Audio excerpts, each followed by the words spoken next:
So hello, what's up mga kids no? At eto, magna-night dive na naman tayo. Kasi medyo humupa na din yung habagat dito sa amin mga kids no? Kaya nakapagpasya kami na mag-dive ngayong gabi. Ilang araw din mga kids na hindi tayo nakapag-dive. Kaya sana ay makabawi tayo ngayon. Kasama ko pala ngayon mga kids, si Bro Giston Ukulam. At siya ang maging dive buddy ko ngayon mga kids. Kasi mahirap na pag mag-solo dive pa tayo. Mas importante talaga pag may dive buddy. Para na din sa safety mga kids at iwas sa disgrasya. Kaya abangan na lang mga kids, let's go! Dito mga kids, sa unang dive natin, nakita agad tayo ng isang timbungan. Good size na din mga kids, kaya kinuha na natin. Dito sa next dive natin mga kids, timbungan pa rin ang ating natira. At ayun mga kids, na spine shot pa natin. Dito naman sa next dive natin mga kids, ay tumira tayo na isang bilason. Kinuha natin to mga kids kasi bihira yung isda ngayon.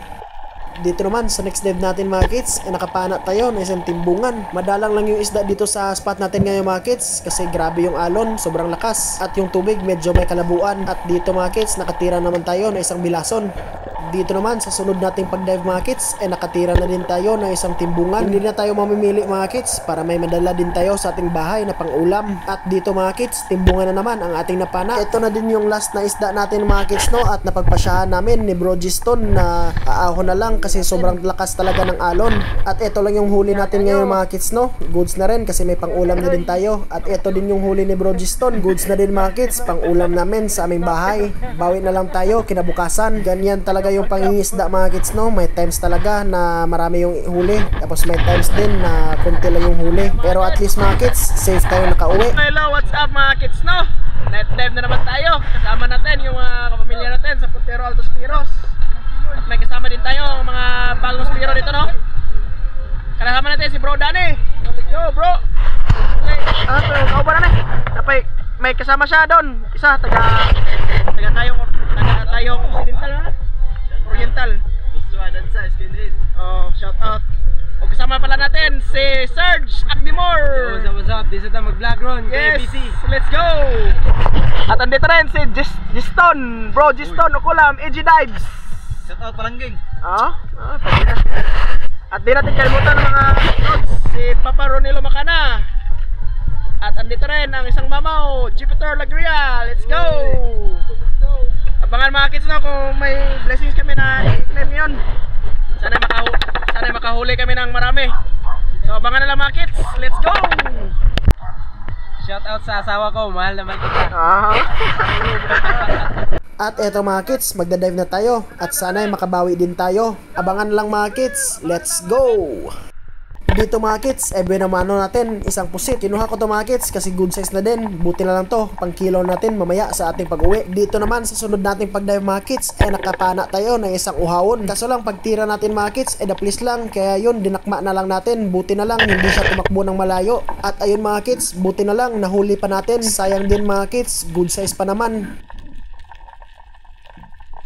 At dito naman sa sunod natin pag-dive mga kids ay nakakita tayo ng isang timbungan. Kaya di na natin to pinalagpas, pinana na natin.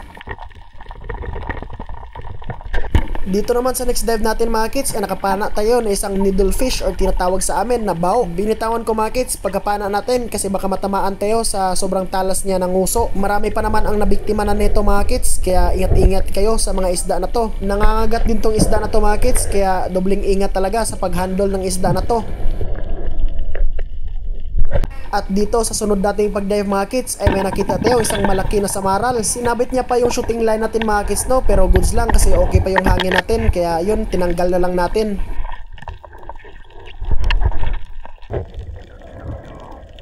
At dito naman sa next dive natin mga kids ay nakapana tayo ng isang snapper or tinatawag sa amin na katambak. At dito naman sa sunod nating pag-dive mga kids ay may nakita tayong dalawang samaral or kitong. Hindi pa tumakbo yung isa mga kids, kaya yun sinignalan ko yung kasama ko para makuha niya. At eto mga kids, secured na yung isda natin. Dito naman sa next dive natin mga kids, katambak pa rin ang ating napana. At dito mga kids, unahan na naman ay nakapana na naman tayo ng isang samaral or kitong. Grabe yung mga kitong ngayon sa spot natin mga kids, sobrang dami. At pagkatapos nating mapana ito mga kids, ay umahon na din kami. At ito yung huli namin. Grabe yung samaral na huli namin mga kids, sobrang dami. Binilang namin lahat mga kids, umabot siya ng 20 kapiraso. Thank you Lord at nakabawi din kami. Salamat sa biyaya na pinagkaloob nyo sa amin ngayong gabi. Malaking tulong na din to mga kids kasi hindi kami nakapag-stock at naghabagat yung dagat. Nakabawi din tayo mga kids no sa ating huli kahapon. Pilik-pilik pa. Love, Dali sa lila mga lods. Kitang mama. At hanggang dito na lang tayo mga kids. Maraming salamat sa pag-view sa ating adventure ngayon at sana nag-enjoy kayo. Abangan nyo na lang ang ating next adventures mga kids. God bless ating lahat at ingat!